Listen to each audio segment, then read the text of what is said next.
This week on Vice, inside North Korea.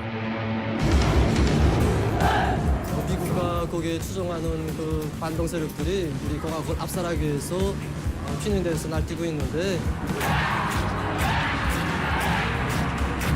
I'm having a complete sensory overload. I don't know whether to laugh or cry or be scared. And then, Somali refugees return to rebuild their nation. This street here is regularly bombed, but it turns out there's a juice shop open. You guys got good vibes in here. We have generations that have seen nothing but war. What we need now is human investment.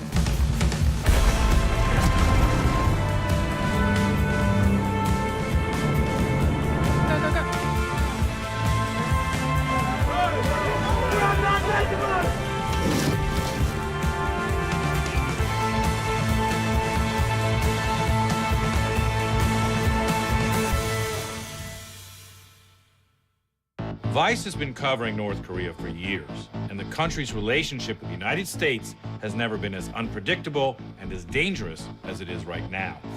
The North is testing ever more sophisticated ballistic missiles that might soon be able to reach American soil.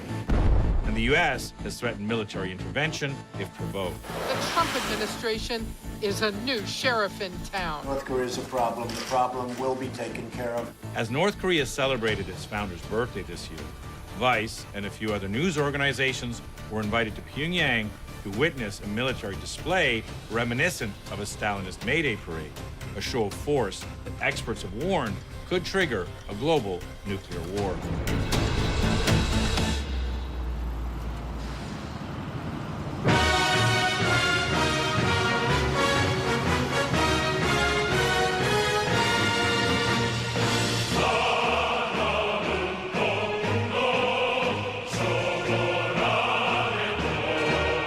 We arrived in Pyongyang as part of a press delegation invited by the government. We were told only that we were about to witness a series of very important announcements. Outside of here, the world's talking about North Korea and what's going on here in big high-stakes terms. So I was expecting slightly more of a tense vibe, but it's definitely nowhere to be seen yet. No fancy missiles or marches yet.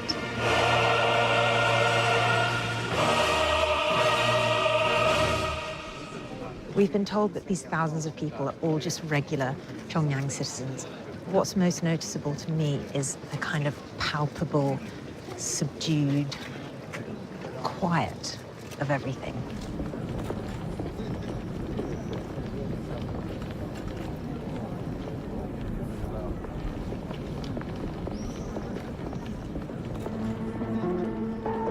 The eerie tranquility stood in sharp contrast to the hysteria that was gripping the news media everywhere else. Commercial satellite imagery shows activity at the test site northeast of Pyongyang. Meanwhile, Reuters reported that foreign journalists visiting North Korea have been told to prepare for a, quote, big and important event today. As North Korean citizens themselves were completely isolated from these reports, we awaited a mysterious announcement from a very special surprise guest.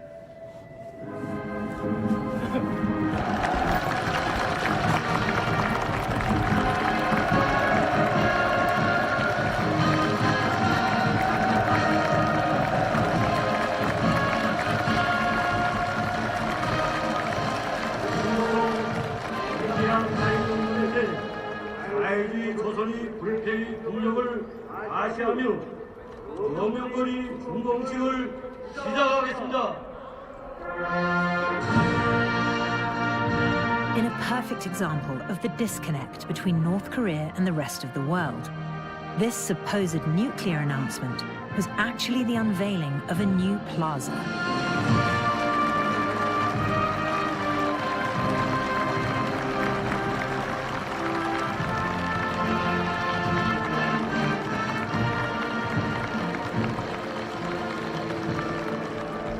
This would set the tone for our stay. Any visit here means at times subjecting yourself to the same information bubble that North Koreans inhabit.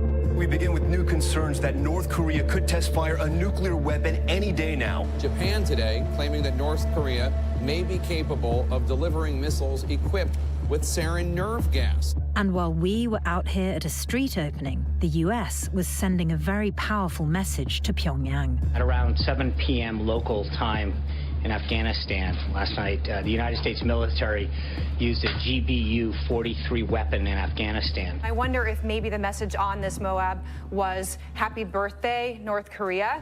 While the world news talked of nuclear war, our government minders took us to something rather less threatening.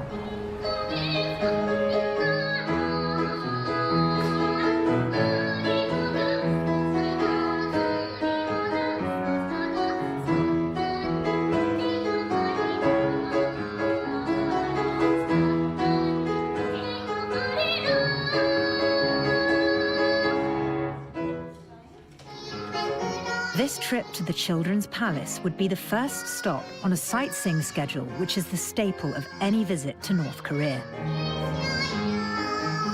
A carefully curated PR tour designed to give an impression of stability and prosperity in a place on the brink of war.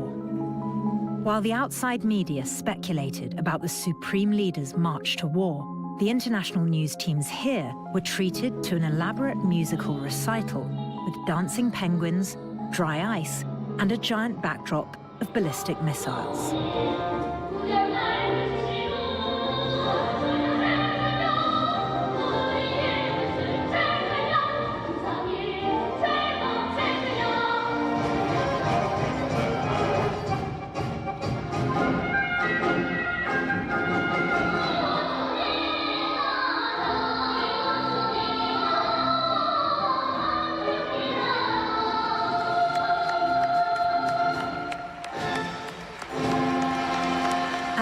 Foreign guests danced with North Korean children. The message became clear. North Koreans are not only unaffected by these external threats, but wanted to show us that their society and military were thriving. At the Pyongyang Flower Festival, we would see a unique mix of nationalism and nuclear pride. This is an exhibition center of flowers, namely 2 types of flower, which are named after founding father of the DPRK and his son. They are called the Kim Song-ilia and the Kim Jong-ilia. What's the significance of the rocket? It is our pride and the success of our country. Flowers and rockets. Satellite, not rocket, satellite. So this way, please. That one's a submarine-launched ballistic missile. Missile? Yeah.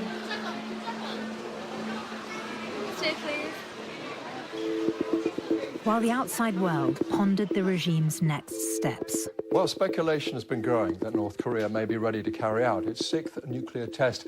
We were ushered through a manufactured utopia, which included a zoo, natural history museum, and a high-end hair salon, offering slight variations of one government-approved haircut.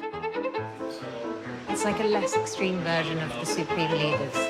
As families swam and we sipped lattes at a bar, we had no idea what was actually happening in the rest of the world, or as we found out later, what might be about to happen here.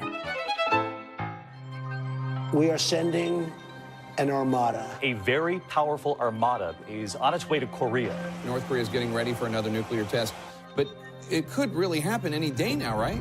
In the event that a nuclear test does go ahead here, the speculation is that the US would respond with some kind of tactical strike with the aim of knocking out some of North Korea's nuclear capabilities, which potentially could lead to the most serious military escalation between the 2 nations in modern times.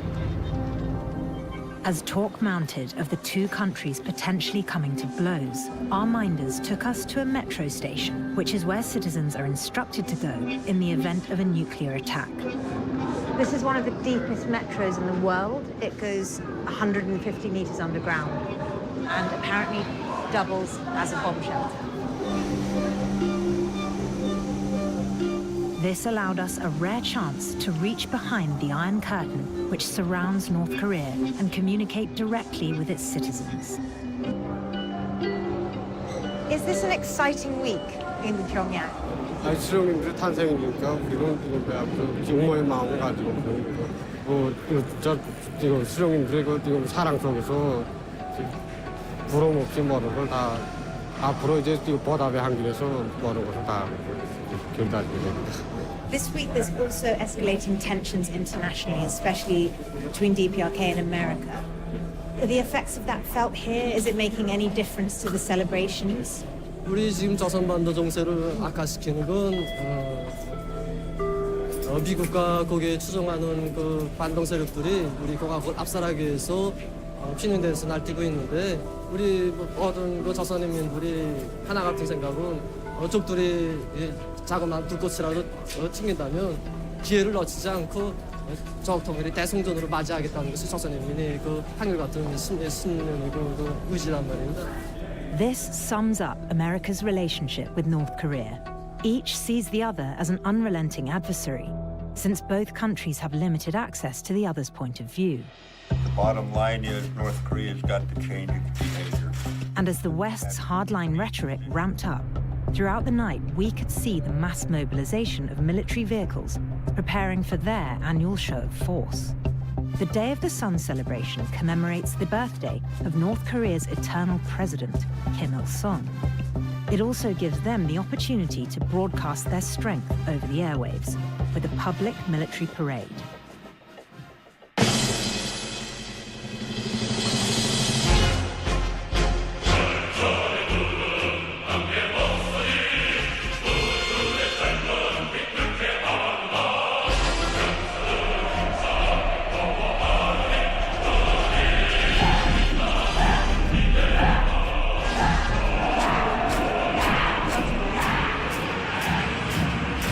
I'm having a complete sensory overload. I don't know whether to laugh or cry or be scared or entertained.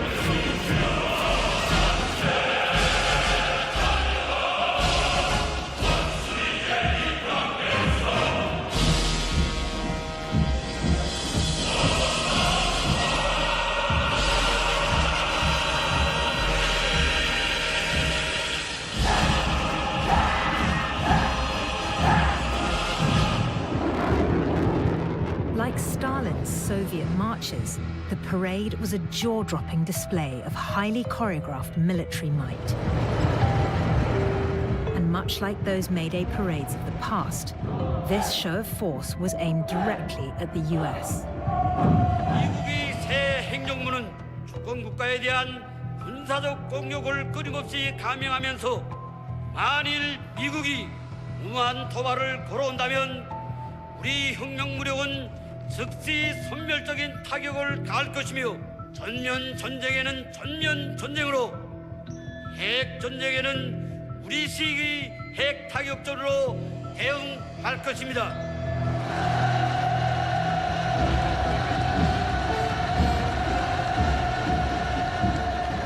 I believe we're watching the first display of North Korea's first ever ICBMs that are capable of reaching America.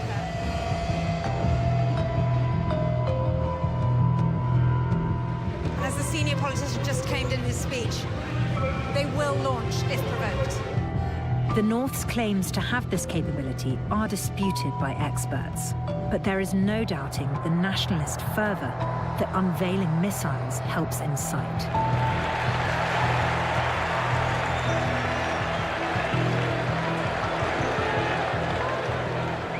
The parade kicked off a dramatic escalation. The following day, the North conducted a failed, though very real, missile test. Following North Korea's show of force, failing in spectacular fashion. Then, US Vice President Mike Pence made a surprise visit to the demilitarized zone between North and South Korea. We stand with the people of South Korea, and all options are on the table. And since then, amidst increasingly bellicose rhetoric on President Trump's Twitter feed, yet more missile tests.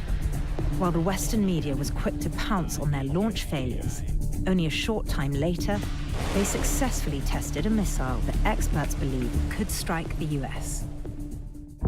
Concrete proof that their technology is years ahead of expectations has triggered an even stronger reaction from the Trump administration. As far as North Korea is concerned, I have some pretty severe things that we're thinking about. Make no mistake, North Korea's launch of an ICBM is a clear and sharp military escalation. we had witnessed firsthand how echo chambers, without direct dialogue, can help beat the drum to war. We will defeat any attack, and we will meet any use of conventional or nuclear weapons with an overwhelming and effective response. The question now is how far are both sides willing to go before a war of words becomes something much more dangerous.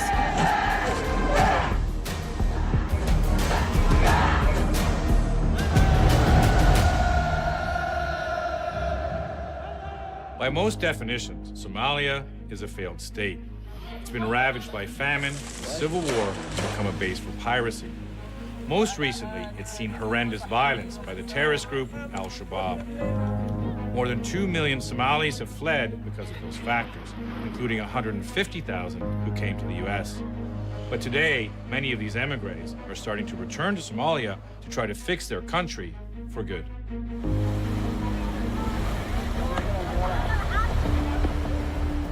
Somalia hasn't had a functioning government in more than 25 years. They've been plagued by decades of civil war and widespread terrorism. Billions of dollars of international support hasn't worked. But today, there's a new source of hope, the Somali diaspora. Thousands of Somali Westerners are returning. Unlike foreigners, they have an inherent commitment to this country, and their Western education and work experience is unparalleled in the region. We traveled to southern Somalia, devastated by severe drought, where Somali-Canadian doctor Hodan Ali is overseeing a medical assessment and aid delivery.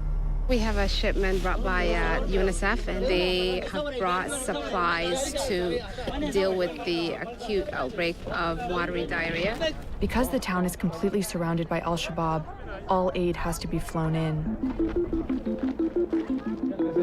This is the community treatment center for acute watery diarrhea, one of 2 facilities in the entire region.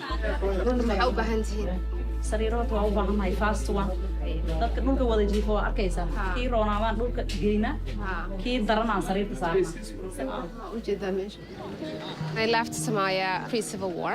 I have been blessed and privileged to have lived the life that I've lived, because we're talking about a society that has not had formal education, formal institutions for over 25 years. We have generations that have seen nothing but war. What we need now is investment, human resources, because we cannot depend on international interventions. Who is going to do it if people like myself don't do it? Somalia is still a dangerous place. There were several explosions just in the last few days. Why leave a comfortable, safe life in Canada? Somalia is definitely a dangerous place, but I don't look at the danger. I look at the potential and the need that the country has. After filming for just over an hour, local intel came in that Al-Shabaab, known for targeting and executing Westerners, wasn't far away. Apparently Al-Shabaab got word that we're here and that aid just came into the town, so we gotta get out of here. While Dr. Hodan's work in the most desperate parts of Somalia has been crucial, back in Mogadishu, she's attempting to build Somalia's healthcare system from the ground up. Dr. Hodan just opened this beautiful health center. It's definitely an upgrade. The facility really is a facility for first primary care services, preventative care, chronic illnesses like diabetes, hypertension, which is really, really on the rise here. See, this bed here is a maternity bed. But if you go to your average clinic or hospital, women don't have this type of bed. The #1 killer of Somali women is postpartum hemorrhage. Woman is about to go into labor, they pray for her. Because they know for her return. Yes. That's actually the deadliest thing she could do. Absolutely. Now we're gonna go upstairs. We have our quick inpatient facility here for folks who need immediate rehydration.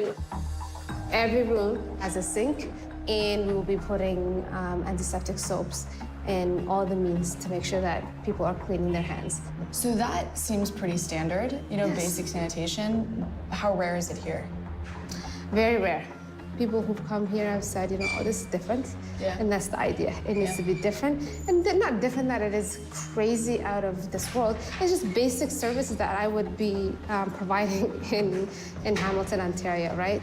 Because at the end of the day, it's a place that anything you do makes a difference. But for a country with a bloody history like Somalia, the first pillar to restoring the country is providing security. We joined the Somali National Army and AMISOM, the African peacekeeping force, widely credited with stabilizing the country, as they visited a recently opened school. 25 years of anarchy, we're not going to have it solved overnight, but with our partners from Africa, the AMISOM, we've tried our best, and I think you can see the results. Did you live in the UK? The progress has been, yes. I hear that accent. You're a diaspora, huh? Yes. Wow. Why did you return? To serve my country. Before AMISOM took over for the dysfunctional Somali National Army in 2007, al-Shabaab controlled most of Mogadishu and much of the country. Today, they're much weaker and rely on one-off attacks. During the Battle of Mogadishu in 2011, AMISOM and the SNA fought with al-Shabaab for control over a significant national landmark, the Mogadishu football stadium. So al-Shabaab used to control this whole stadium, this whole area, and it was a big win for AMISOM when they took it back. These are the sand models. You bring the commanders here and brief them. Then after that, everybody knows his task, knows where he's going to move from point A to B to C. Everything you do it here and on the map. The UPDF forces were the first contingent to come. The UPDF were also at the time at a place called Uruba. That's the Uruba Hotel. So you now control all of this and way beyond. We are beyond this. If Somalia was a no-go zone a few years back, today it's open, it's a normal country, and slowly we are progressing. The last 10 years have been years of progress for this country. The businesses and construction popping up throughout the city were encouraging signs of the country rebuilding. One very busy, unexpected storefront caught our eye. This street here is regularly bombed, but it turns out there's a juice shop open. This is some of the most extreme gentrification I've ever seen. Welcome. I like your sunglasses. All right, thank you. You guys got good vibes in here. Where I came from, US, where this kind of shop actually was very popular. Maybe I should try something like that. And immediately it became hit. About 300 and 400 customers visit this store every day. Wow. Yeah. We know there's electronic shops that actually do good. There's a lot of travel agencies. It's also a fashion shop here called Adani. They want change, and that's actually what we want to try to show up to Mogadishu people, that this is also a relatively safe city, which we can do business. Safety is still a relative term here in Mogadishu, but the returning diaspora that is fueling much of the economic growth here are determined to succeed. Like Ahmed Jama, who returned from the UK to open the Village restaurant, a popular spot among Somali Westerners. The Village, I've been here since 2008. I have a few of the problems, suicides. Ahmed's restaurants have been attacked several times by suicide bombers, active shooters, and vehicle-borne IEDs. But each time, he's reopened. How do you stay safe when you're running restaurants like this? Basically, there's always hope. I give him always hope. And one day, is he coming sooner? Is he coming later? Right. You never know, sir. And that's the way I run the business. This is the diaspora's, the first comeback is. How's it going? We love Canada, but always the mother place is more important also. We come from the same place in London, West London. So I have engineers, I have business, I have doctors, I have politicians. Everyone coming together. Why is it important to open restaurants in a city like Mogadishu? I employ for about over 150 people. And those benefits I'm paying is going to go back to other communities. Yeah. Yeah, and that's why I'm here. So everyone come and see. If you do the way I've done it, the people will be survived. One of the most pressing needs in a country decimated by decades of civil war is infrastructure. We met up with a Somali-American engineer who offered to show us his new project, $1 million investment. Gianna, nice to meet you. Nice to meet you. How's everything? Good. This does not look like the rest of Mogadishu. Welcome to Somalia. It feels like California. Yes. You have butterflies in your garden. Yes. Sell me one of these apartments. Tell me why I should move here. You want to come see inside? Sure. Okay. This is the kitchen. Look at the kitchen. Very nice. You see? So much natural light. How many bedrooms you said? Here, 6 bedrooms. 4 here, 1 down, and there's 1 upstairs. Wow, look at this. You got the balcony and everything. So I gotta say, on this side, it's amazing you can see the ocean, Yes. but the foreground is all bombed out buildings. Yes, hopefully that's going to be built soon. Yeah. We asked Osman if financial opportunity has factored into his decision to move back. Do you think you'd be making the same amount of money? No, I don't think so. Never. Yeah. All my money will go to the tax and... Oh, so you don't pay taxes? No, here we pay, there's no tax here in this country so far yet. The return is very good here, actually. There's a lot of opportunities. It's a country, as you can see around, everything is demolished. If I'm an engineer, this is the best place to play. You have to create everything by yourself. Diaspora are building up, and now, for the first time in more than 25 years, they're creating a functioning government. In February, the parliament elected a Somali American as president in a historic vote. We visited Villa Somalia, their version of the White House, as the president announced the 26 new ministers. shacabka Soomaaliyeed waxaan u sheegay inaan magacaabi doono ra'iisul wasaare tayo leh in dowladdan ay noqoto dowlad aan musuqmaasuq lahayn aan khilaafaad lahayn shaqo hufan oo hoos u degtana leh waa mahadsantihiin wabillahi tawfiiq. Sir? Hello, I'm Gianna. Yes. Nice to meet you. Can I ask, were you disappointed? Yeah, Minister of Internal Security. National Security. Yeah. Congratulations. Thank you. Can I ask, are you diaspora? I'm diaspora. You are from where? Sweden. My name is Abdi. Abdi. Yeah. What were you just appointed?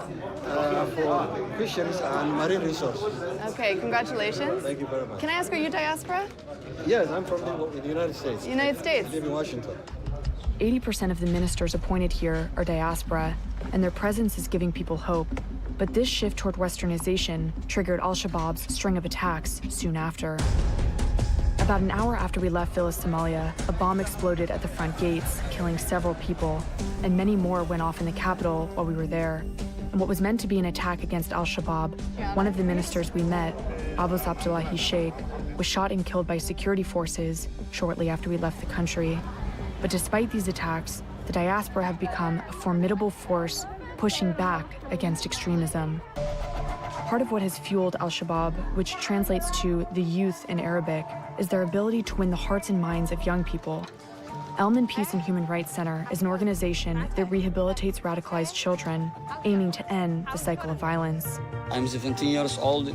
I was born in Mogadishu, and before I was manipulated in al-Shabaab. I was drinking blood myself, so I don't want that. Ilwad Elman is a 27-year-old Somali Canadian who left her safe life in Ottawa to de-radicalize al-Shabaab child soldiers. These safe houses, these are for children that are still under threat, children that have been forcibly recruited into al-Shabaab, managed to escape, were then put into detention for being forcibly recruited into al-Shabaab, and then used by government security forces as informants. But we believe that children can become children again if they're taken out of these militarized contexts. And I've seen that hundreds of times over again. Ilwad does extremely dangerous work and is the boldest example of diaspora coming back.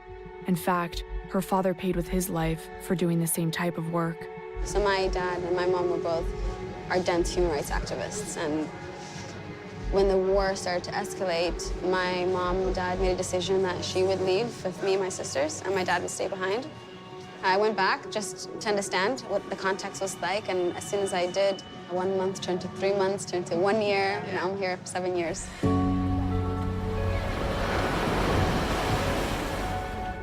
In order to rebuild, there needs to be an investment in the young people. By investing in young people, we will not have hundreds of people taking on the Mediterranean Sea every single year, trying to think that the only way for a good life is outside of Somalia. We want to show them the opportunities that are here. And it just starts with actually giving someone hope.